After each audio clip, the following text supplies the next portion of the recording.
So, babatiin ko lang ng advance happy birthday yung aking inaanak na si Fiona Alexandra Camagong. So, December 23 pa yung iyong birthday pero mauna na akong bumati. At saka babati na rin ako ng Merry Christmas sa'yo, sa parents mo, sa iyong lolo at sa inyong mga tita. Kay Marisol at saka kay Marchi, isisend ko na lang sa inyo to.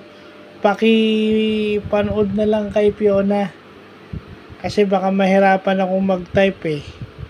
Alam mo naman na may diferensya na yung kamay ko. So, iaano ko na lang, ibablog ko na lang para at least masabi ko pa yung gustong ko sabihin. Well, more birthdays to come. Sana magpakabait kang bata, no? Lumaki kang masipag mag-aral kasi yan lang mag-aahon sa inyo sa hirap. Hindi naman tsaka sana matutunan mo na hindi importante yung regalong material.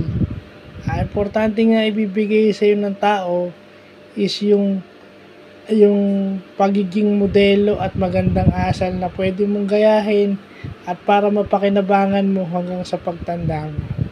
So, happy birthday and God bless. Happy birthday in advance and God bless.